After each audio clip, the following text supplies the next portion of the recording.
눈 덮인 산속에서 사람들에게 늘 바보라 불리던 머슴이 버려진 아기 하나를 주워옵니다. 나랑 살자.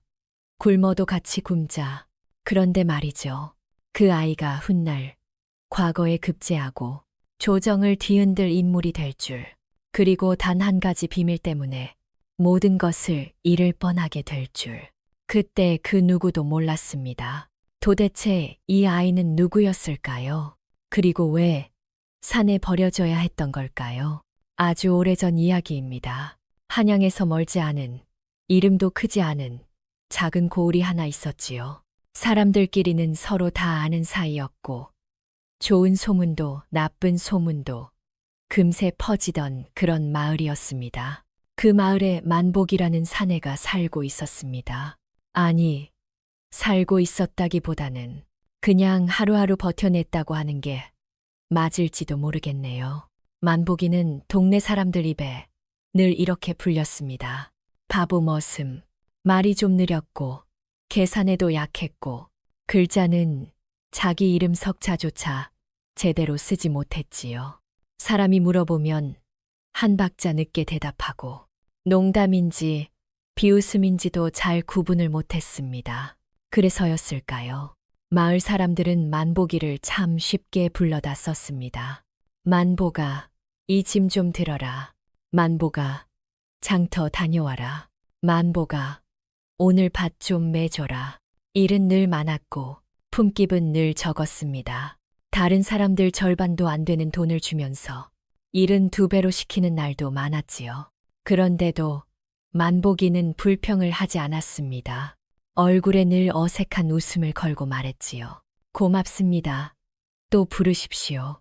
사람들은 혀를 찼습니다. 참 답답한 놈이야. 그러면서도 속으로는 이렇게 말하곤 했지요. 그래도 저놈은 거짓말은 안 해. 마음씨 하나는 참 착해. 만보기는 정말 그랬습니다. 아이들이 뛰어놀다 넘어지면 누가 시키지 않아도 먼저 달려가 일으켜 세워주었고, 허리가 굽은 할머니가 무거운 짐을 지고 가면 말없이 다가가 짐을 들어주었습니다. 돈을 떼이든 속임을 당하든 화를 내는 법이 없었지요. 사람을 의심하는 얼굴도 아니었습니다. 그래서 사람들은 만보기를 바보라고 부르면서도 완전히 미워하지는 못했습니다. 머리만 좀 돌아갔어도, 세상 물정만 알았어도 그 말 속에는 비웃음도 있었고 어쩌면 아주 조금의 연민도 섞여 있었을 겁니다. 만보기는 마을 끝자락에 있는 허름한 움막에서 혼자 살았습니다. 부모는 일찍 세상을 떠났고 형제도 없었지요. 비가 오면 지붕에서 물이 새고 바람이 불면 벽 틈으로 찬 공기가 스며들었습니다. 그래도 만보기는 그 움막을 집이라고 불렀습니다. 아침에 눈을 뜨면 어제 남은 밥 한 숟갈로 배를 채우고 오늘은 누가 불러줄까 하며 마을로 나갔지요. 그렇게 하루가 가고 또 하루가 갔습니다. 그러던 어느 해 겨울이었습니다. 눈이 유난히 많이 내리던 해였지요. 산길은 미끄러웠고 바람은 사르르듯 차가웠습니다. 만보기는 그날도 장작을 하러 산으로 올라갔습니다. 마을에서 조금만 벗어나면 사람 발길이 뜸해지는 산자락이 있었는데 거기서 마른 나무를 주워 오곤 했습니다. 눈이 점점 더 굵어지자 길이 잘 보이지 않기 시작했습니다. 만보기는 방향을 헷갈렸고 한참을 헤매다 보니 평소 다니던 길에서 벗어나 버렸지요. 이쪽이 아니었나? 그때였습니다. 바람 소리 사이로 아주 약한 소리가 들려왔습니다. 처음엔 바람에 실린 짐승 소리인 줄 알았습니다. 하지만 다시 귀를 기울이자 분명히 사람의 소리였습니다. 응애, 응애, 아기 울음이었습니다. 만보기는 깜짝 놀라 눈 쌓인 곳을 헤치며 소리가 나는 쪽으로 다가갔습니다. 바위 아래 눈에 반쯤 묻힌 보자기 하나가 보였습니다. 만보기는 조심스럽게 보자기를 들췄습니다. 그 안에는 아주 작은 갓난아기가 있었습니다. 얼굴은 새파랗게 질려 있었고 입술은 떨리고 있었지만 아직 숨은 붙어 있었습니다. 만보기는 순간 멍하니 서 있었습니다.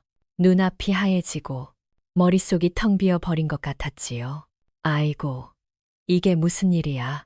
누가, 왜 이런 짓을 했는지 만보기는 알 수 없었습니다. 하지만 한 가지는 분명했습니다. 이대로 두면 이 아이는 이 산에서 얼어 죽을 거라는 것. 만보기는 잠시 주변을 둘러봤습니다. 사람 그림자는 보이지 않았습니다. 눈은 계속 내리고 있었고 아기의 울음은 점점 약해졌습니다. 그때 만보기는 아무도 시키지 않았고 아무도 듣지 않았지만 혼잣말처럼 중얼거렸습니다. 나랑 살자. 그리고 잠시 숨을 고른 뒤 다시 말했지요. 굶어도 같이 굶자. 만보기는 아기를 품에 안았습니다. 자신의 낡은 옷을 벗어 아기 몸을 한 번 더 감싸고 조심조심 산을 내려오기 시작했습니다. 길은 미끄러웠고 발은 자꾸 눈에 빠졌지만 만보기는 멈추지 않았습니다. 아기가 품 안에서 미약하게 움직일 때마다 팔에 힘을 더 주었지요. 그렇게 한참을 내려와 마을 어귀에 도착했을 때 사람들이 만보기를 발견했습니다. 만보가, 너 그게 뭐냐? 사람들은 만보기 품에 안긴 아기를 보고 깜짝 놀랐습니다. 이 애를 주워왔습니다. 뭐라고? 미쳤냐? 너 혼자 살기도 힘든데 애를 키운다고? 걱정과 꾸짖음이 한꺼번에 쏟아졌습니다. 하지만 만보기는 고개를 저었습니다. 제가 키우겠습니다. 그 말은 느렸지만 이상하게도 흔들리지 않았습니다. 사람들은 한숨을 쉬었습니다. 말려도 소용없다는 걸 알았기 때문이지요. 그리고 그날 저녁 누군가는 젖을 가져왔고 누군가는 헌 옷을 내놓았습니다. 그렇게 바보라 불리던 머슴과 산에서 버려진 아기, 두 사람의 삶이 조용히 하나로 이어지기 시작했습니다. 그때는 아무도 몰랐습니다. 이 작은 선택이 훗날 얼마나 큰 이야기가 될지 말입니다. 그날 이후로 만보기의 하루는 완전히 달라졌습니다. 전에는 해 뜨면 나가서 일하고 해 지면 돌아와 혼자 밥 먹고 잠드는 게 전부였는데 이제는 아기의 숨소리 하나, 작은 움직임 하나에 하루가 흔들리게 되었지요. 아기는 생각보다 조용했습니다. 배가 고파도 오래 울지 않았고 밤에도 잠깐 끙끙대다 이내 잠들곤 했습니다. 만보기는 그게 더 마음에 걸렸습니다. 보통 아기들은 밤새 울지 않나. 그래서 더 자주 안아주고 더 자주 등을 두드려 주었습니다. 서툰 손길이었지만 정성만큼은 누구보다 컸지요. 날이 밝으면 만보기는 아기를 업고 밖으로 나갔습니다. 마을 사람들은 그 모습을 보고 고개를 저었습니다. 저러다 둘 다 굶는 거 아냐? 아이고, 참, 착하기만 해서 탈이야. 하지만 이상하게도 만보기가 아기를 업고 다니는 모습을 보면 누구 하나 함부로 말을 하지 못했습니다. 그 모습이 어딘가 너무 진지했기 때문이었지요. 밭을 매면서도 짐을 나르면서도 나무를 하면서도 아기는 만보기의 등에서 조용히 세상을 바라보고 있었습니다. 눈을 동그랗게 뜨고 사람들 얼굴을 가만히 바라보는 모습이 아기답지 않게 또렷했습니다. 이 아이 참 신기하네. 마을 사람들 사이에서 그런 말이 조금씩 돌기 시작했습니다. 계절이 바뀌고 겨울이 지나 봄이 오자 아기는 눈에 띄게 자라기 시작했습니다. 젖을 먹는 힘도 세졌고 눈빛도 점점 더 또렷해졌지요. 어느 날 마을 이장이 만보기를 불러 세웠습니다. 만보가 그 아이 이름은 지었느냐? 만보기는 멋쩍게 웃으며 고개를 저었습니다. 아직 못 지었습니다. 제가 그런 걸 잘 몰라서요. 이장은 잠시 아기를 내려다보더니 말했습니다. 복된 아이 같구나. 복동이라고 하면 어떻겠느냐. 복을 안고 온 아이라는 뜻이다. 만보기는 그 말을 몇 번이나 되뇌었습니다. 복동, 복동. 그리고 고개를 깊이 숙였습니다. 고맙습니다. 아주 좋은 이름입니다. 그날부터 아이는 복동이라 불리게 되었습니다. 복동이는 자라는 속도도 남달랐습니다. 걸음마를 시작한 지 얼마 지나지 않아 비틀거리면서도 혼자 일어서려고 했고 넘어지면 울기보다 주변을 빤히 바라보곤 했습니다. 만복이는 그 모습이 혹시 다칠까봐 항상 손을 뻗을 준비를 하고 있었지요. 그러던 어느 날이었습니다. 만복이는 복동이를 업고 장터에 다녀오는 길이었습니다. 장사꾼과 물건 값을 흥정하던 중이었지요. 이건 2냥이요. 예, 알겠습니다. 그렇게 말을 나누고 돌아서려는데 등에서 갑자기 또렷한 소리가 들려왔습니다. 2냥. 만복이는 걸음을 멈췄습니다. 자신의 귀를 의심했지요. 복동아, 지금 뭐라고 했니? 아이는 다시 한번 말했습니다. 2냥. 그건 복동이가 처음으로 한 말이었습니다. 울음도 아니고 의미 없는 소리도 아닌 사람의 말이었지요. 만복이는 한동안 아무 말도 못하고 서 있다가 그 자리에서 그대로 웃음을 터뜨렸습니다. 아이고, 아이고, 네가 말을 다 하네. 그날 밤 만복이는 복동이를 품에 안고 오래도록 내려다 보았습니다. 그리고 낮에는 한 번도 하지 않았던 말을 조용히 꺼냈습니다. 복동아, 아버지는 바보다. 세상 물정도 모르고 글도 모르고 사람들한테 속기만 하지. 아이는 말없이 만복이를 바라보고 있었습니다. 그래도 너는 아버지처럼 살지 마라. 똑똑하게 자라서 당당하게 살아라. 그 말이 무슨 뜻인지 복동이는 알지 못했겠지요. 하지만 만복이의 목소리는 그 어느 때보다 진지했습니다. 복동이가 3살쯤 되었을 무렵 마을 사람들은 확실히 느끼기 시작했습니다. 이 아이가 평범하지 않다는 걸 말입니다. 장터에 나가면 복동이는 사람들 말을 가만히 듣고 있다가 집에 돌아와 그대로 흉내냈습니다. 아버지, 김서방이 내일 아침에 오라 했어요. 아버지, 저 아저씨가 무5개의 새냥이라고 했어요. 만복이는 놀라서 눈을 크게 떴습니다. 자기 자신도 가물가물한 말을 복동이는 정확하게 기억하고 있었기 때문입니다. 어느 날은 이런 일도 있었습니다. 만복이가 서당 앞을 지나가는데 훈장이 아이들에게 글을 가르치고 있었습니다. 하늘천, 땅지, 거물현, 누를황. 만복이는 그냥 스쳐 지나가려 했지만 복동이가 고개를 쭉 빼고 그 소리를 듣고 있었습니다. 집에 돌아온 그날 저녁, 복동이가 갑자기 입을 열었습니다. 하늘천, 땅지, 거물현, 누를황. 만복이는 손에 들고 있던 나무 주걱을 떨어뜨렸습니다. 복동아, 지금 그거 어디서 들은 거냐? 복동이는 아무렇지 않게 말했습니다. 아까요. 그게 전부였습니다. 한 번 들었을 뿐인데 한 글자도 틀리지 않고 외우고 있었지요. 만복이는 그날 밤 잠을 이루지 못했습니다. 아기가 자는 숨소리를 들으며 계속 같은 생각만 했습니다. 이 아이는 내 손에만 두기엔 너무 큰 아이가 아닐까.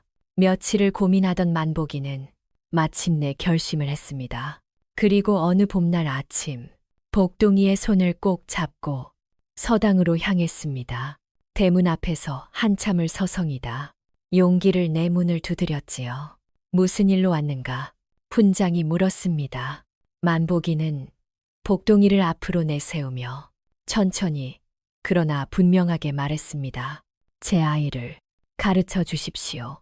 훈장은 만복이의 차림을 한번 보고 아이를 한번 보고 말했습니다. 자네가 무슨 돈으로 아이를 가르치겠나? 그 말에 만복이는 아무 말도 하지 못하다가 이내 무릎을 꿇었습니다. 저는 평생 바보로 살았습니다. 하지만 이 아이는 다릅니다. 한 번 들은 건 잊지 않고 사람 말도 정확히 기억합니다. 제발 이 아이만큼은. 그 모습에 훈장은 한숨을 쉬며 복동이를 가까이 불렀습니다. 너는 몇 살이냐? 3살입니다. 글자를 아느냐? 복동이는 잠시도 망설이지 않고 입을 열었습니다. 하늘천, 땅지, 거물현, 누를황. 그날 만복이는 처음으로 세상이 자신에게 작은 길 하나를 열어주는 걸 보았습니다. 훈장은 한동안 아무 말도 하지 않았습니다. 복동이를 앞에 세워두고 아이의 얼굴을 가만히 바라보다가 다시 천자문 몇 구절을 천천히 읊었습니다. 하늘천, 땅지, 거물현, 누를황, 지부, 누를황. 그리고는 말했지요. 방금 들은 걸 다시 말해보거라. 복동이는 고개를 끄덕이더니 조금도 망설이지 않고 그대로 따라 외웠습니다. 한 글자도 빠뜨리지 않고 발음도 또렷하게 말입니다. 훈장의 눈이 점점 커졌습니다. 그 자리에 있던 아이들, 그리고 문 밖에서 숨을 죽이고 있던 만보기까지 모두가 말없이 그 모습을 보고 있었지요. 이 아이는 보통 아이가 아니네. 훈장은 그렇게 말한 뒤 만보기를 바라보았습니다. 학비는 걱정 말게. 이 아이는 내가 맡아서 가르치겠네. 그 말을 듣는 순간 만보기는 무슨 말을 해야 할지 몰랐습니다. 그저 고개를 몇 번이고 깊이 숙일 뿐이었지요. 고맙습니다. 정말 고맙습니다. 그날부터 복동이는 서당에 다니기 시작했습니다. 아침이면 만보기는 복동이 손을 잡고 서당 앞까지 데려다 주고 문 앞에서 한참을 서 있다가 돌아오곤 했지요. 서당 안에서 어떤 일이 벌어지는지는 자세히 알지 못했지만 문틈으로 들려오는 아이들의 낭독 소리와 훈장의 차분한 목소리만으로도 만보기는 가슴이 벅차올랐습니다. 복동이는 배움이 빠르다는 말로는 다 설명이 안 될 정도였습니다. 다른 아이들이 몇 번씩 더듬으며 외울 때 복동이는 한 번 듣고 그대로 기억해냈습니다. 훈장이 물었습니다. 복동아, 언제 외웠느냐? 방금요. 그 대답의 서당 안에서는 작은 술렁임이 일어났습니다. 한 달이 채 지나지 않아 복동이는 천자문을 모두 끝냈고 다른 아이들은 아직 절반도 못 나가고 있었지요. 이 아이는 글만 잘 외우는 게 아니야. 훈장은 그렇게 말하며 사서삼경의 구절도 조금씩 들려주기 시작했습니다. 복동이는 뜻을 완전히 이해하지는 못해도 글자는 정확히 기억했고 질문을 받으면 엉뚱한 말이 아닌 핵심을 짚는 대답을 했습니다. 집으로 돌아오면 복동이는 그날 배운 것을 만보기에게 들려주었습니다. 아버지, 오늘은 이런 걸 배웠어요. 만보기는 무슨 말인지 잘 알아듣지 못했지만 고개를 끄덕이며 말했습니다. 그래, 잘했다. 그 말 한마디에 복동이는 더 열심히 이야기를 했고 만보기는 그저 그 목소리를 듣는 것만으로도 세상을 다 가진 기분이었습니다. 그러던 어느 날 마을에 작은 소문이 돌기 시작했습니다. 만복이 그 바보 머슴 있잖아. 그 애 서당에서 제일 잘한다더라. 사람들은 처음엔 웃어 넘겼습니다. 설마 바보가 키운 애가 뭐 얼마나 잘하겠어. 하지만 서당에서 흘러나오는 이야기들이 하나둘 쌓이자 사람들도 고개를 갸웃거리기 시작했습니다. 복동이가 7살이 되던 해 마을에 새로 부임한 수령이 아이들의 글을 직접 보겠다고 했습니다. 각 서당에서 가장 잘하는 아이 하나씩 보내라. 훈장은 망설일 것도 없이 복동이를 불렀습니다. 복동아, 네가 가야겠다. 그날 관아 마당에는 여러 서당에서 온 아이들이 모였습니다. 대부분 비단 옷에 깨끗한 신발을 신은 부잣집 자식들이었지요. 복동이만 헌옷에 손수 꿰맨 자국이 그대로 남아 있었습니다. 아이들 사이에서 작은 웃음소리가 들렸습니다. 저 애는 어디서 왔대? 시골에서 온 모양이지. 복동이는 아무 말도 하지 않고 그저 수령을 바라보고 있었습니다. 수령은 아이들에게 말했습니다. 내가 시 한 수를 읊을 테니 잘 듣고 받아 적어라. 시가 시작되자 아이들은 급히 붓을 들었고 몇몇은 얼굴이 굳어졌습니다. 속도가 빨랐기 때문이지요. 복동이는 붓을 들고 한 글자 한 글자 또박또박 적어 내려갔습니다. 서두르지도 멈추지도 않았습니다. 시험이 끝난 뒤 수령은 아이들의 글을 하나하나 살펴보다가 복동이의 종이 앞에서 멈췄습니다. 이 글은 누가 쓴 것이냐? 복동이가 앞으로 나섰습니다. 소인입니다.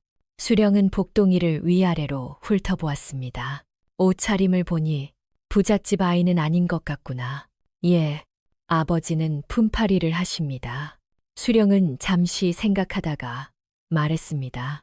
그런데 글씨가 아주 바르고 틀린 데가 하나도 없구나. 그날 복동이는 책과 붓, 먹을 상으로 받았습니다. 집으로 돌아온 복동이는 그것들을 만복이 앞에 내밀었습니다.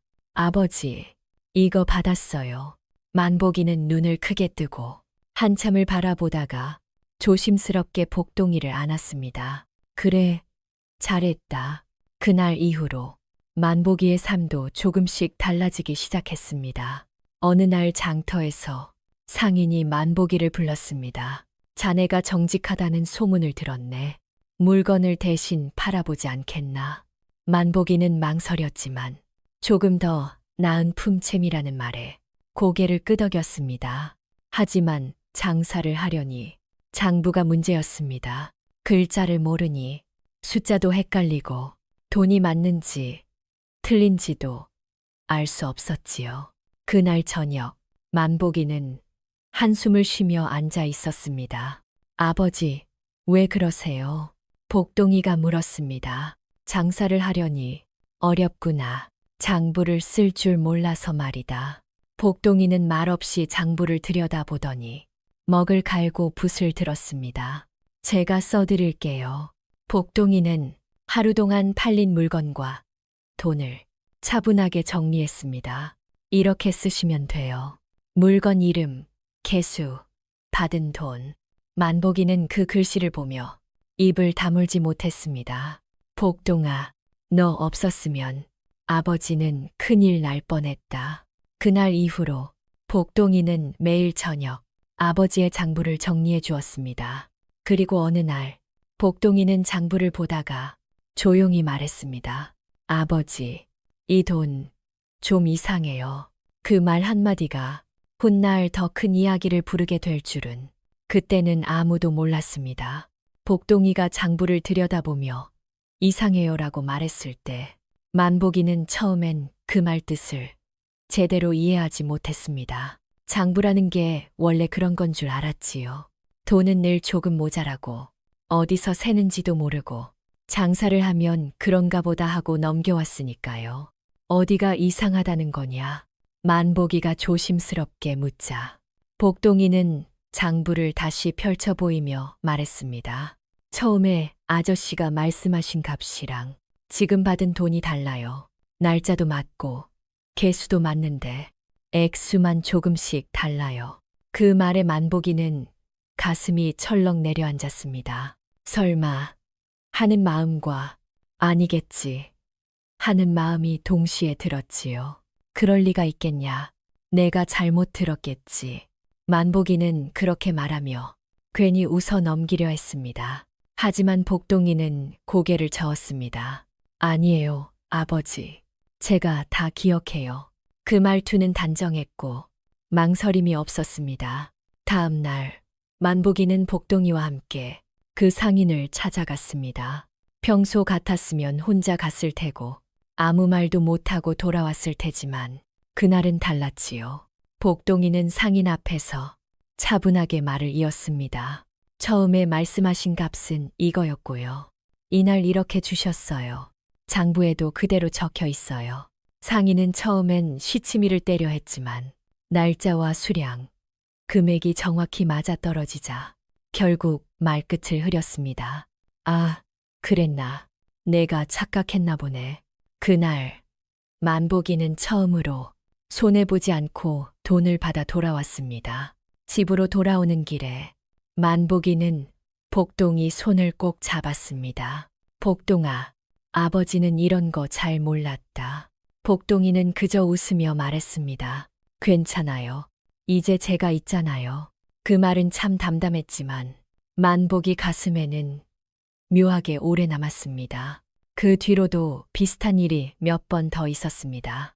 물건을 가져가 놓고 돈을 미루는 사람, 아예 주지 않으려는 사람도 있었지요. 예전 같았으면 형편이 어려워서 그렇겠지 하며 그냥 넘겼을 만복이었지만 복동이는 달랐습니다. 아버지도 힘들잖아요. 착한 거랑 손해보는 건 달라요. 그 말에 만복이는 아무 대답도 하지 못했습니다. 맞는 말이었으니까요. 복동이는 날짜와 금액을 또박또박 짚어주었고 만복이는 그 말대로 사람들을 찾아다녔습니다. 처음엔 얼굴을 붉히던 사람들도 장부를 보자 결국 돈을 내놓을 수밖에 없었지요. 그렇게 한 달, 두 달이 지나자 이상한 변화가 생겼습니다. 돈이 남기 시작한 겁니다. 많이 벌어서라기보다는 세지 않게 되었기 때문이었지요. 만복이는 그 사실이 믿기지 않아 밤마다 장부를 들여다보았습니다. 복동아, 우리가 이렇게 살 수 있는 게 맞나? 복동이는 웃으며 고개를 끄덕였습니다. 아버지가 정직하게 일하시잖아요. 그게 제일 중요해요. 그 무렵 복동이는 장터를 돌아다니며 사람들 이야기를 유심히 듣기 시작했습니다. 어른들이 무슨 물건이 귀한지, 요즘 어떤 게 잘 팔리는지 그냥 흘려듣지 않았지요. 어느 날 저녁 복동이는 만복이에게 말했습니다. 아버지, 요즘 무명은 잘 팔리는데 면화가 귀하대요. 그래서 면화를 구해서 무명으로 짜서 팔면 좋을 것 같아요. 마을 할머니께 부탁하면 잘 만들어 주실 거예요. 만복이는 처음엔 고개를 갸웃했지만 복동이 말대로 해보기로 했습니다. 며칠 뒤 할머니가 짜준 무명을 장터에 내놓자 정말로 금세 팔려 나갔지요. 이거 참 신기하네. 그 뒤로도 복동이는 기름이 귀해지면 들기름을, 곡식값이 오르면 미리 사두자고 말했습니다. 모두가 큰 모험처럼 느껴졌지만 이상하게도 복동이 말은 틀린 적이 없었습니다. 만복이의 살림은 조금씩 그러나 분명히 나아졌습니다. 낡은 옷을 벗고 복동이에게 새 옷을 사줄 수 있었고 비 오는 날에도 지붕 걱정을 덜하게 되었지요. 그러던 어느 날 복동이는 집안을 둘러보다가 말했습니다. 아버지, 집을 좀 고쳐야겠어요. 이 집을. 만복이는 놀란 얼굴로 움막을 바라봤습니다. 돈이 많이 들 텐데 복동이는 조용히 말했습니다. 지금 고치면 조금 들고 나중에 고치면 더 들어요. 그 말에 만복이는 한참을 생각하다가 마을 목수를 불렀습니다. 지붕을 손보고 벽 틈을 막고 바람이 새지 않게 고쳤지요. 집이 달라지자 마을 사람들도 놀라워했습니다. 만복이네 집이 저렇게 되었어. 요즘 장사가 잘 되나 보네. 만복이는 그 말이 어색해서 그저 웃기만 했습니다. 자랑하고 싶은 마음보다 이 모든 게 복동이 덕분이라는 생각이 먼저 들었기 때문이지요. 복동이가 15이 되던 해 마을 이장이 만복이를 찾아왔습니다. 만복아, 우리 마을에 공동 저장고를 하나 만들까 하는데 네가 관리해 줄 수 있겠느냐? 만복이는 깜짝 놀랐습니다. 제가요? 그때 복동이가 옆에서 말했습니다. 이장님, 제가 장부를 맡아도 될까요? 이장은 잠시 복동이를 보다가 미소를 지었습니다. 그래, 네가 한다면 믿을 수 있겠구나. 그날부터 복동이는 마을 공동 저장고에 장부를 맡게 되었습니다. 누가 곡식을 넣었고 누가 얼마나 가져갔는지 하나하나 빠짐없이 기록했지요. 며칠 뒤 복동이는 이장에게 또 다른 제안을 했습니다. 이장님, 마을 사람들이 같이 물건을 사면 값을 더 싸게 살 수 있어요. 팔 때도 함께 팔면 더 나은 값을 받을 수 있고요. 이장은 한참을 듣다가 무릎을 쳤습니다. 좋은 생각이구나. 그렇게 마을 사람들은 처음으로 힘을 모아 물건을 사고 팔기 시작했습니다. 장터에서 흥정을 당하던 일도 줄었고 서로 속일 일도 없어졌지요. 사람들은 자연스럽게 말했습니다. 요즘 우리 마을이 달라졌어. 다 복동이 덕분이지. 하지만 복동이는 그 말을 들을 때마다 고개를 저었습니다. 아니에요. 아버지가 정직해서 그래요. 그날 저녁, 만복이는 복동이를 바라보다가 조용히 말했습니다. 복동아, 아버지는 네가 참 고맙다. 복동이는 고개를 들어 만복이를 바라보았습니다. 저도요, 아버지. 그 말 속에는 설명하지 않아도 되는 깊은 마음이 담겨 있었습니다. 마을 사람들 사이에서 복동이 이야기가 더 자주 오르내리기 시작한 건 그 아이가 18을 바라볼 즈음이었습니다. 이제 그의 과거 본다며? 글쎄, 서당 훈장도 말리질 않는다더라. 그 말이 괜히 나온 건 아니었습니다. 서당에서 복동이는 이미 배울 걸 거의 다 배운 아이였지요. 천자문은 물론이고 사서 삼경도 여러 번 읽었고 글귀를 외우는 데서 그치지 않고 자기 말로 풀어 말할 줄도 알게 되었습니다. 훈장은 어느 날 조용히 복동이를 불러 말했습니다. 복동아, 이제 너는 이 작은 서당에 머물 아이가 아니다. 복동이는 아무 말도 하지 않고 고개를 숙였습니다. 과거를 봐라. 내 실력이라면 충분하다. 그날 집으로 돌아온 복동이는 한참을 말없이 앉아 있다가 조심스럽게 입을 열었습니다. 아버지, 저 과거를 보고 싶어요. 만복이는 놀라서 복동이를 바라봤습니다. 기쁘기도 했고 걱정도 되었지요. 과거라니, 그거 큰일 아니냐. 알아요. 돈도 들고 한양까지 가는 길도 멀고. 복동이는 잠시 말을 멈췄다가 조용히 덧붙였습니다. 그래도 한 번은 해보고 싶어요. 만복이는 그날 밤 잠을 이루지 못했습니다. 과거라는 말이 기쁘면서도 무거웠기 때문이지요. 자신 같은 사람이 과거 급제자의 아버지가 될 수 있을까? 괜히 아이 앞길을 막는 건 아닐까?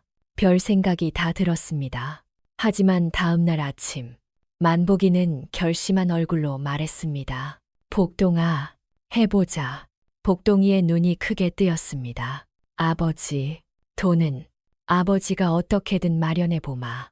지금 우리 형편이 예전 같진 않잖냐. 그 말에 복동이는 아무 말도 못하고 그저 고개를 깊이 숙였습니다. 그날부터 복동이는 과거 준비에 온 힘을 쏟았습니다. 아침에 일어나 글을 읽고 밤이 깊어질 때까지 붓을 놓지 않았지요. 만복이는 그런 복동이 옆에서 말없이 등불을 밝히고 밤참으로 따뜻한 물을 데워주었습니다. 무리하지 마라. 눈 상한다. 그 말이 전부였지만 그 안에는 걱정이 가득 담겨 있었습니다. 드디어 봄이 오고 과거 시험 날짜가 다가왔습니다. 복동이는 만복이와 함께 한양으로 길을 떠났지요. 며칠을 걸어 도착한 한양은 복동이가 알던 세상과는 달랐습니다. 사람도 많고 집도 크고 말소리조차 어딘가 빠르고 날카로웠습니다. 시험장 앞에는 이미 많은 유생들이 모여 있었습니다. 비단 옷을 입고 새북과 종이를 들고 자신만만한 얼굴들이었지요. 그들 사이에서 복동이는 유난히 눈에 띄었습니다. 옷은 깨끗했지만 남루했고 겉모습만 보면 시골에서 막 올라온 아이처럼 보였으니까요. 수군거림이 들렸습니다. 저 애는 누구야? 차림을 보니 집안이 뻔하네. 복동이는 그 말들을 듣고도 아무런 표정을 짓지 않았습니다. 그저 시험장 안으로 조용히 들어갔지요. 시험이 시작되자 모두가 붓을 들었습니다. 문제는 쉽지 않았고 곳곳에서 한숨 소리가 들렸습니다. 복동이는 천천히 문제를 읽고 차분하게 글을 써 내려갔습니다. 서두르지도 머뭇거리지도 않았지요. 그날 시험이 끝났을 때 만복이는 시험장 밖에서 복동이를 기다리고 있었습니다. 어땠느냐? 잘 본 것 같아요. 복동이는 그렇게 말했지만 얼굴에는 피곤함이 가득했습니다. 며칠 뒤 합격자 발표 날이 되었습니다. 사람들이 몰려들어 벽에 붙은 방을 올려다보고 있었습니다. 복동이는 한 줄, 한 줄, 천천히 이름을 내려다보다가 마침내 자신의 이름을 발견했습니다. 아버지, 제 이름이 있어요. 만복이는 그 말을 듣고 한동안 아무 말도 하지 못했습니다. 눈앞이 흐려졌지요. 정말이냐, 정말이냐. 복동이는 고개를 끄덕였습니다. 그렇게 바보 머슴이 키운 아이는 과거에 급제했습니다. 하지만 기쁨은 오래가지 못했습니다. 며칠 뒤 관아에서 사람이 찾아왔습니다. 복동을 데려오라. 관리는 차가운 얼굴로 말했습니다. 네, 출신을 조사해야겠다. 복동이와 만복이는 무슨 말인지 이해하지 못했습니다. 출신이 불분명하다는 제보가 들어왔다. 만약 사실이라면 과거 급제는 무효가 된다. 그 말에 복동이는 가슴이 덜컥 내려앉았습니다. 자신이 만복이의 친아들이 아니라는 사실, 산에서 주워졌다는 사실을 그는 알고 있었기 때문이지요. 그날 밤 여관 방 안에서 복동이는 잠을 이루지 못했습니다. 나는 누구지? 왜 버려졌을까? 만복이는 그런 복동이를 보며 아무 말도 하지 못했습니다. 그저 곁에 앉아 조용히 손을 잡아줄 뿐이었지요. 과거에 급제했지만 아직 아무것도 끝나지 않았다는 걸 그날 두 사람은 처음으로 깨달았습니다. 과거 급제의 기쁨이 채 가시기도 전에 복동이와 만복이 앞에는 무거운 시간이 찾아왔습니다. 관아에서 나온 말 한마디가 두 사람의 발걸음을 붙잡아 놓았지요. 출신을 증명하지 못하면 급제는 보류다. 그 말은 칼날처럼 날카로웠습니다. 누가 들어도 냉정했고 어찌할 수 없는 규정처럼 들렸습니다.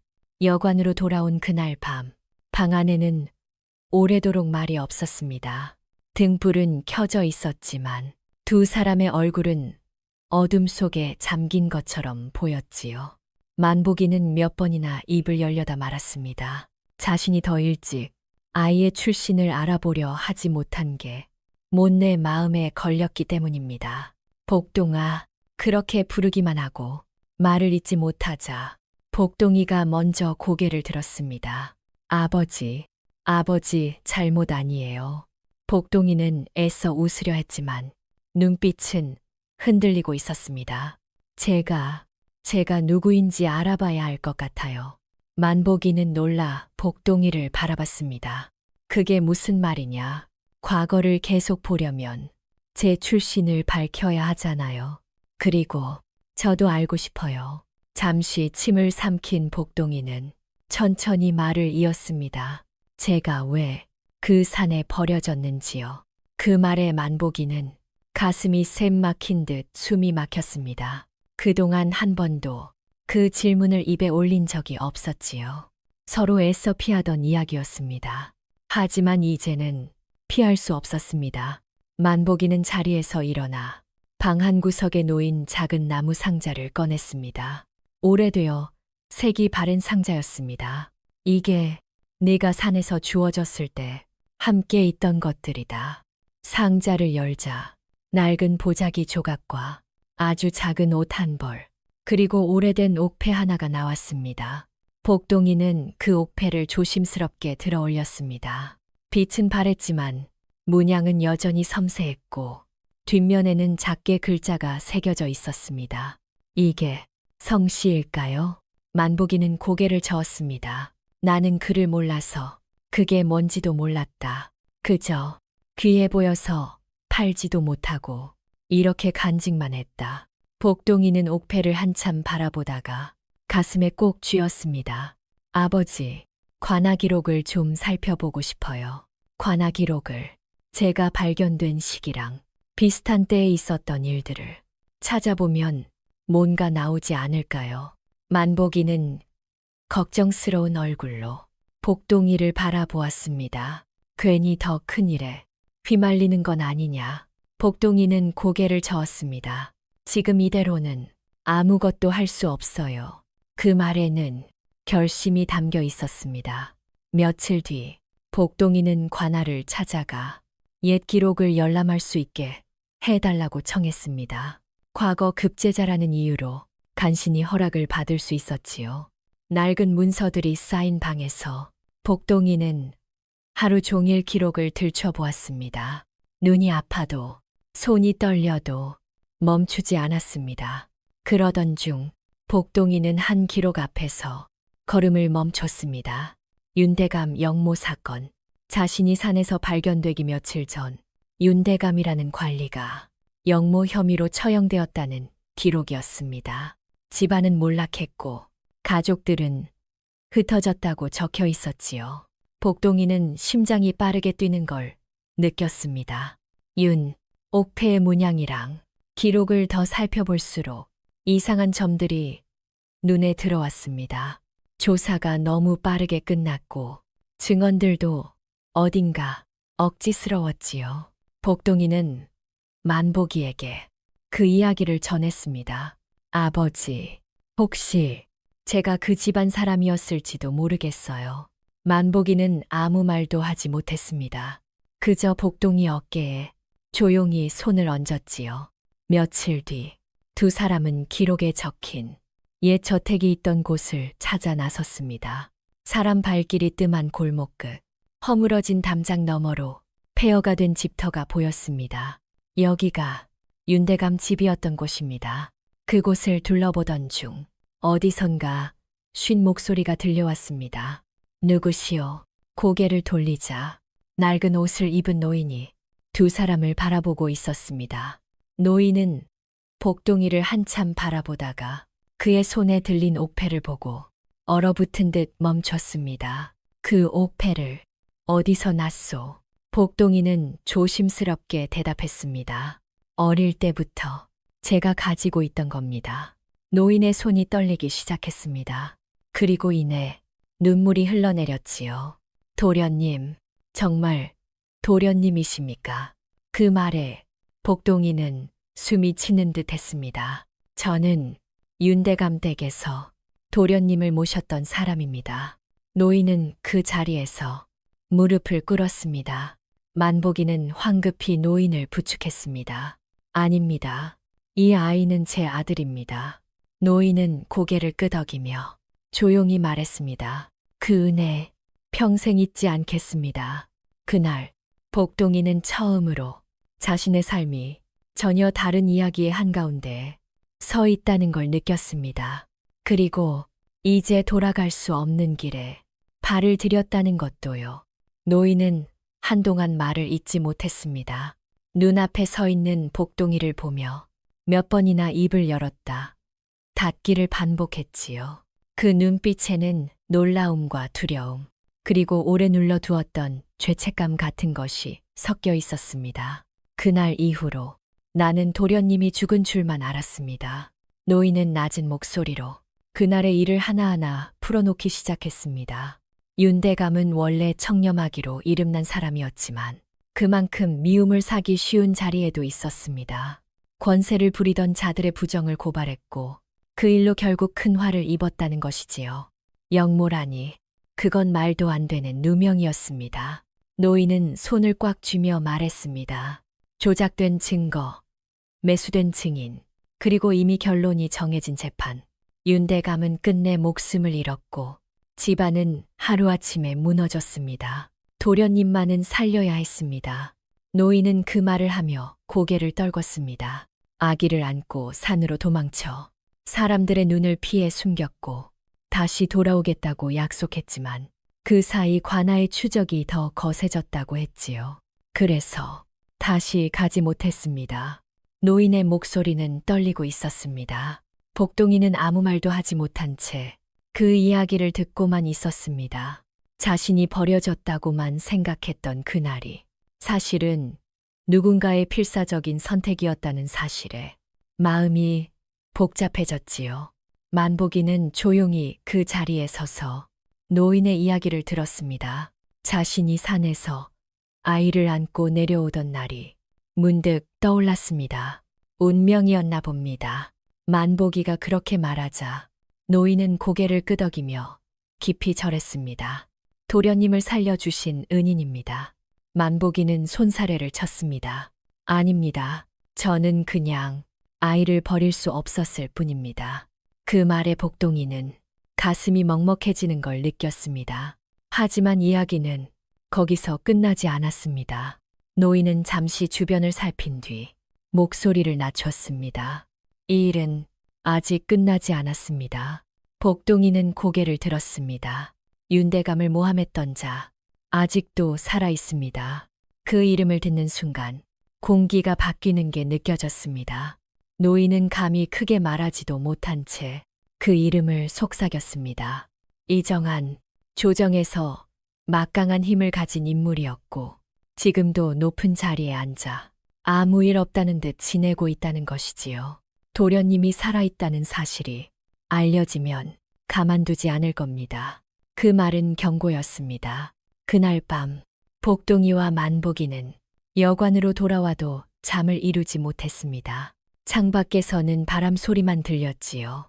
아버지, 복동이가 조심스럽게 입을 열었습니다. 저 이대로 물러설 수는 없어요. 만복이는 말없이 복동이를 바라보았습니다. 제 친부모님이 억울하게 돌아가셨고 그 사실을 알고도 아무것도 하지 않는 건 제가 사람으로서 할 일이 아닌 것 같아요. 만복이는 한참을 생각하다가 천천히 고개를 끄덕였습니다. 그래, 옳은 일이라면 해야지. 하지만 그 말 속에는 걱정이 가득 담겨 있었습니다.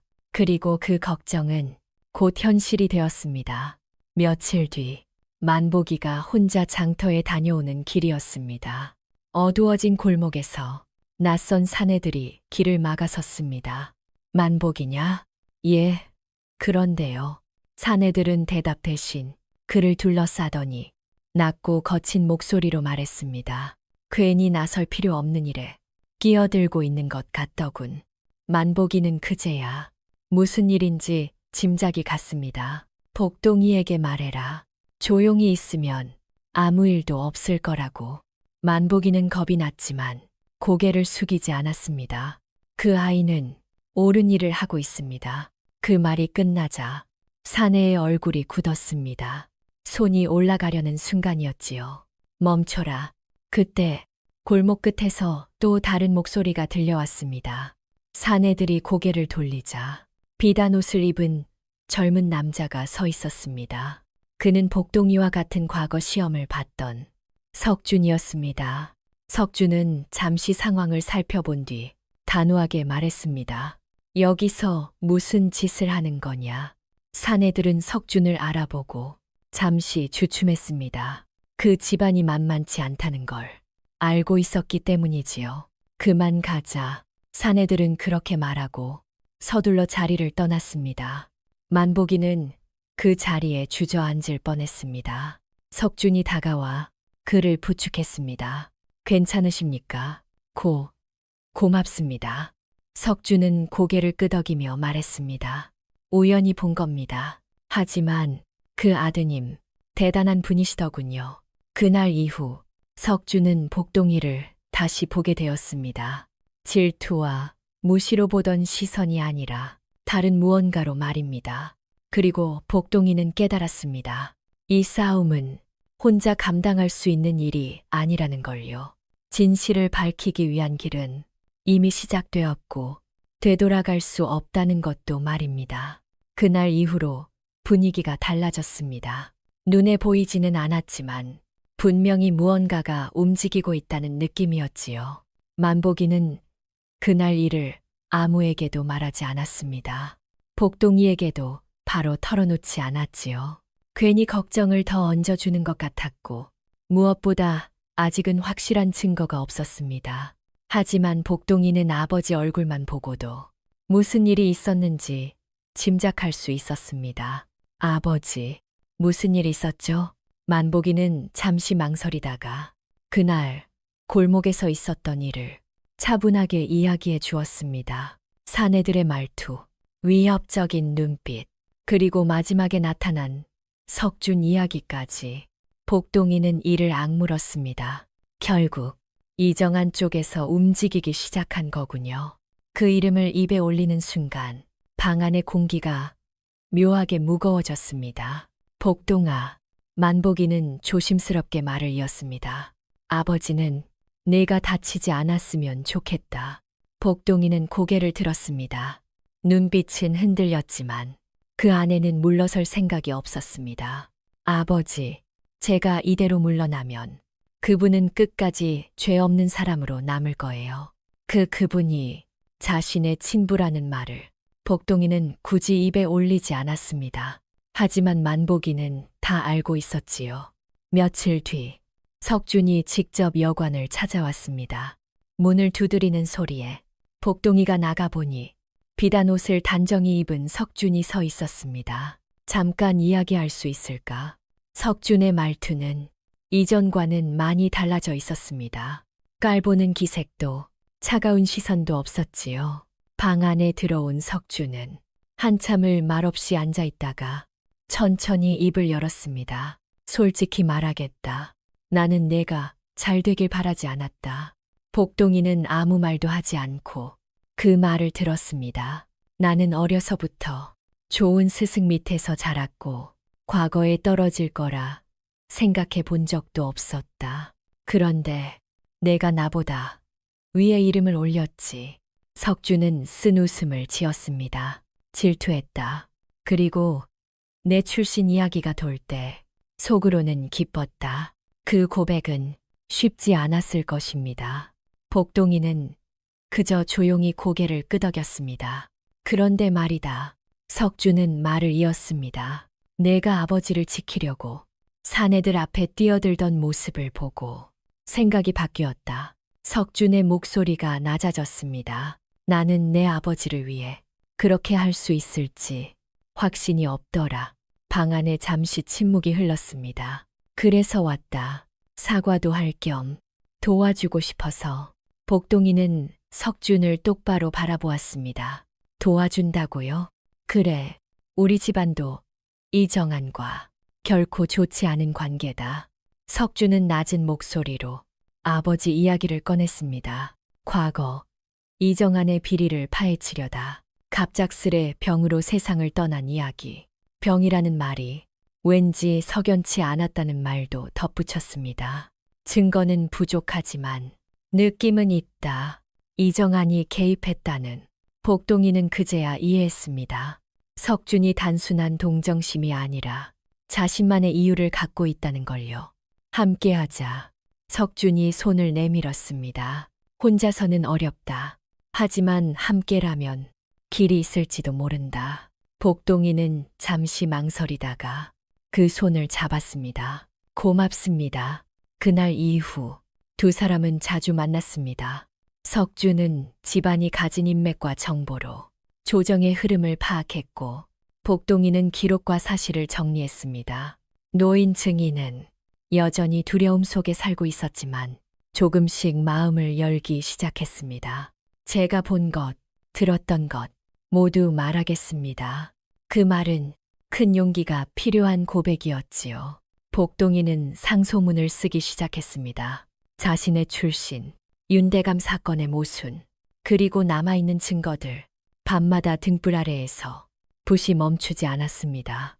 만복이는 그 모습을 보며 말없이 물만 데워주었습니다.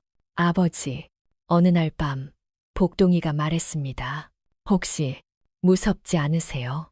만복이는 잠시 생각하다가 솔직하게 대답했습니다. 무섭지.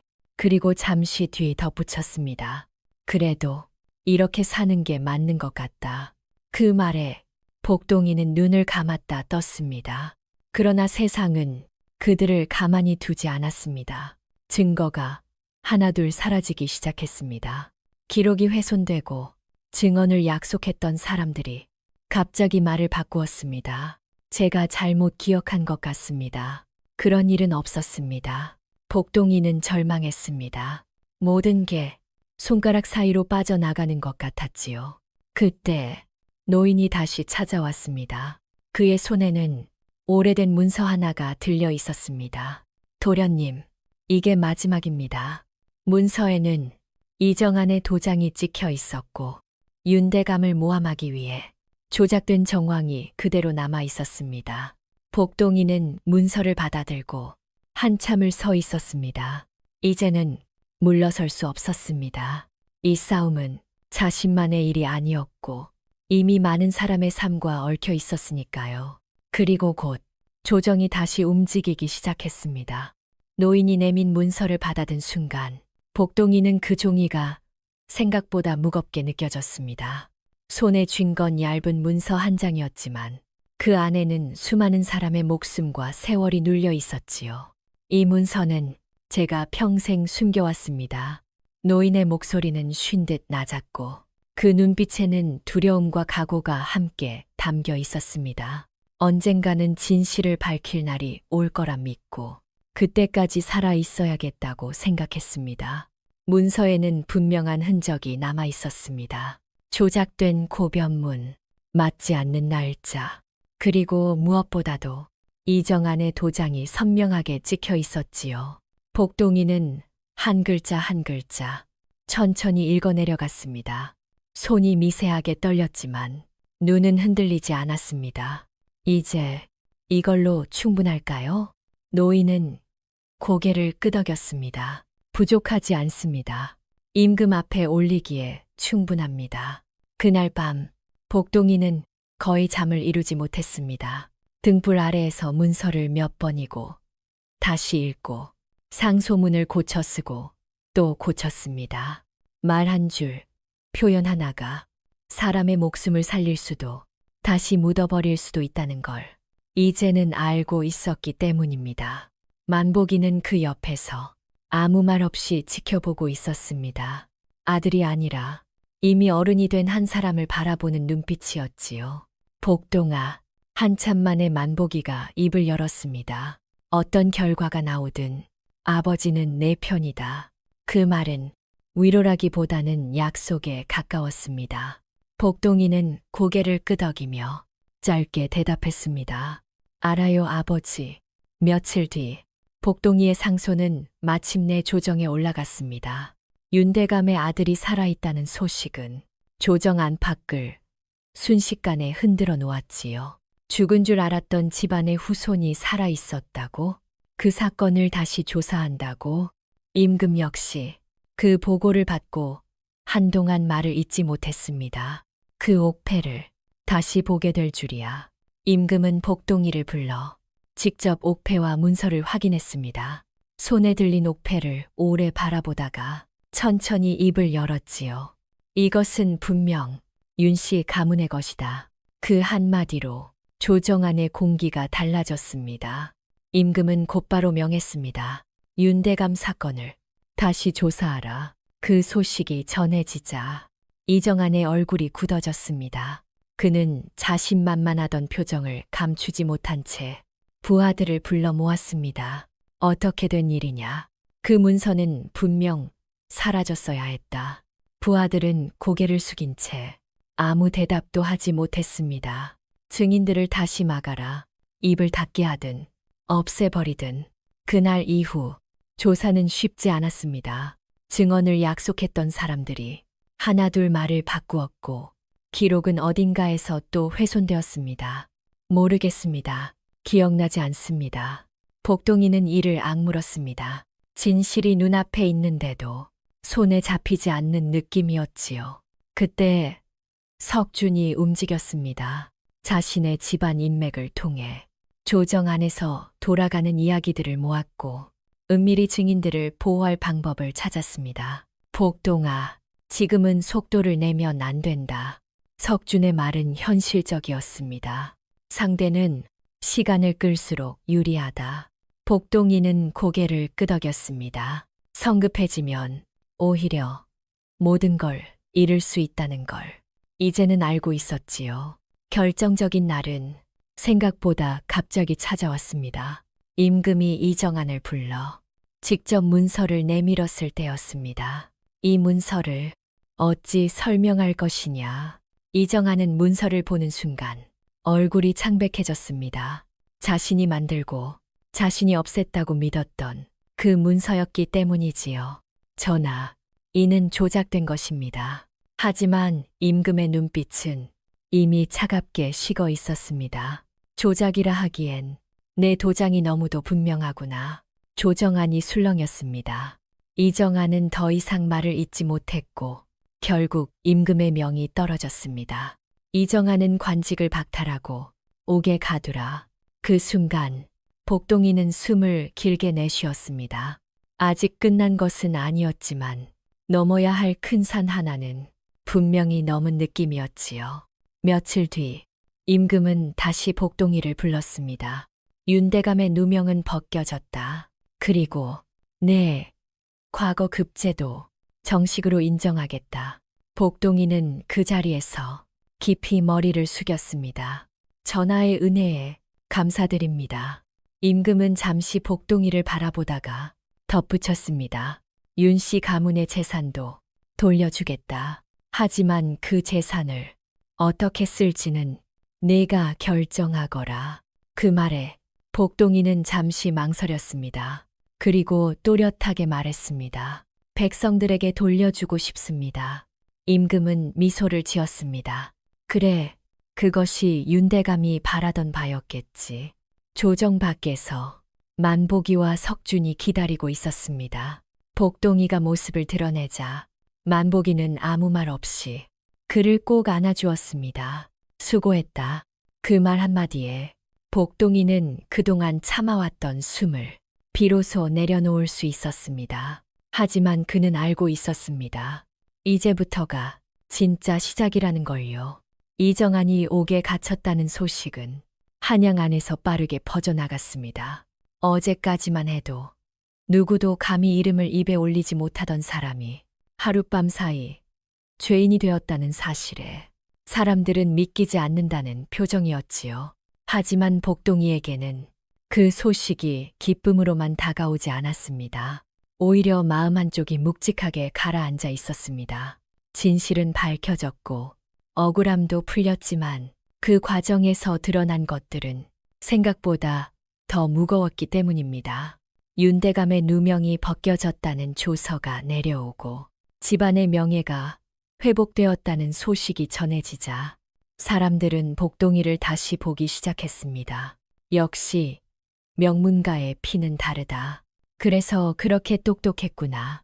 그 말들이 복동이의 귀에 들어왔지만 마음은 편치 않았습니다. 그 말들 속에는 자신이 살아온 시간, 만복이와 함께한 세월이 지워지는 느낌이 섞여 있었기 때문이지요. 그날 저녁 복동이는 만복이와 마주 앉아 조용히 밥을 먹고 있었습니다. 한동안 숟가락 소리만 났지요. 아버지, 복동이가 먼저 입을 열었습니다. 이제 윤씨 가문으로 돌아가야 할지도 모르겠어요. 만복이의 손이 잠시 멈췄습니다. 하지만 얼굴에는 놀람보다는 이미 알고 있었다는 듯한 표정이 떠올랐지요. 그래야겠지. 그 짧은 대답에는 많은 마음이 담겨 있었습니다. 붙잡고 싶은 마음도 보내야 한다는 생각도 모두 섞여 있었지요. 아버지, 저는 복동이는 말을 잇지 못했습니다. 어떻게 말해야 할지 몰랐기 때문입니다. 만복이는 천천히 고개를 들고 복동이를 바라보았습니다. 복동아, 내가 어디로 가든 네가 누구가 되든 너는 내 아들이다. 그 말은 확인도 허락도 아닌 변하지 않는 사실처럼 들렸습니다. 복동이는 결국 고개를 숙였습니다. 눈물이 한 방울 밥상 위로 떨어졌지요. 며칠 뒤 복동이는 윤씨 가문의 옛 저택으로 향했습니다. 폐허로 남아있던 집은 조금씩 정비되고 있었고 곳곳에서 사람들의 손길이 보였습니다. 도련님, 이제 이 집을 다시 세우셔야 합니다. 노인의 말에 복동이는 고개를 끄덕였습니다. 하지만 집 안을 둘러보던 그의 시선은 계속 허전했습니다. 크고 넓은 집이었지만 어디에도 익숙한 온기가 느껴지지 않았지요. 그날 밤 복동이는 홀로 마당에 서서 하늘을 올려다 보았습니다.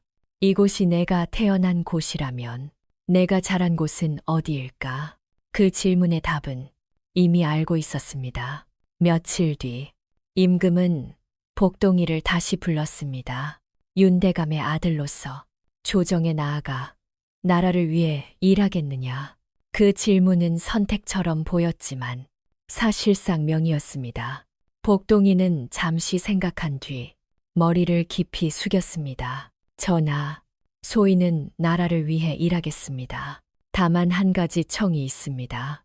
임금은 고개를 끄덕였습니다. 말해 보아라. 윤 씨 가문에 돌려주신 재산 중 부정하게 모아진 재물은 백성들에게 돌려주고 싶습니다. 그리고 가난한 이들을 위한 곳간과 아이들이 배울 수 있는 서당을 세우고 싶습니다. 조정안이 잠시 조용해졌습니다. 뜻밖의 말이었기 때문이지요. 임금은 복동이를 한참 바라보다가 미소를 지었습니다. 그래, 그것이 네가 여기까지 온 이유일 것이다. 그리하여 복동이는 관직에 나아가게 되었습니다. 하지만 사람들은 곧 알게 되었습니다. 그가 다른 관리들과는 다르다는 걸 말입니다. 권세를 앞세우지 않았고 자신의 이익을 먼저 챙기지도 않았습니다. 백성들의 이야기를 직접 들으려 했고 문서보다 사람을 먼저 보았습니다. 어느 날 이정환의 재산을 조사하던 관리가 복동이를 찾아와 말했습니다. 대감, 이 재산의 상당 부분이 백성들에게서 부당하게 거둔 것입니다. 복동이는 잠시도 망설이지 않았습니다. 모두 돌려주십시오. 전부 말입니까? 전부입니다. 그 결정은 조정 안에서도 큰 화제가 되었습니다. 누군가는 어리석다고 했고 누군가는 존경했습니다. 임금은 그 소식을 듣고 조용히 말했습니다. 진정한 관리란 저런 사람이겠지.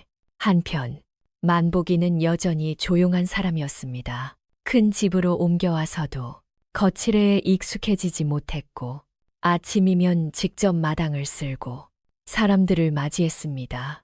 사람들은 속으로 수근거렸습니다. 저분이 그 대감의 아버지라더라. 만복이는 그런 말에도 그저 웃기만 했습니다. 어느 날 밤 복동이는 만복이 옆에 앉아 말했습니다. 아버지, 혹시 이런 생활이 불편하지 않으세요? 만복이는 고개를 저었습니다. 아니다. 네가 잘 살아주고 있잖니. 그 말에 복동이는 마음이 놓였습니다. 그는 알았습니다. 자신이 어떤 자리에 서 있든 어떤 이름으로 불리든 자신을 사람으로 만든 건 바로 이 사람이었다는 걸요. 그리고 이제 그 가르침을 세상에 돌려줄 차례가 왔다는 것도요. 이 이야기는 천재가 어떻게 태어났는지를 말하는 이야기가 아니라 한 사람이 어떻게 사람을 키워냈는지를 들려주는 이야기입니다. 글도 모르고 세상 물정에도 어두웠던 만복이는 그저 버려진 생명을 외면하지 않았을 뿐인데 그 선택 하나가 한 아이의 인생을 바꾸고 결국 많은 사람의 삶까지 바꾸게 되었습니다. 사람의 가치는 출신이 아니라 어떤 마음으로 살아왔는지에 달려 있다는 것. 이 이야기가 조용히 전해주고 있지요. 이런 옛 이야기가 마음에 닿으셨다면 한지 위의 이야기, 구독과 좋아요로 함께 해주세요. 다음 이야기에서 다시 만나 뵙겠습니다.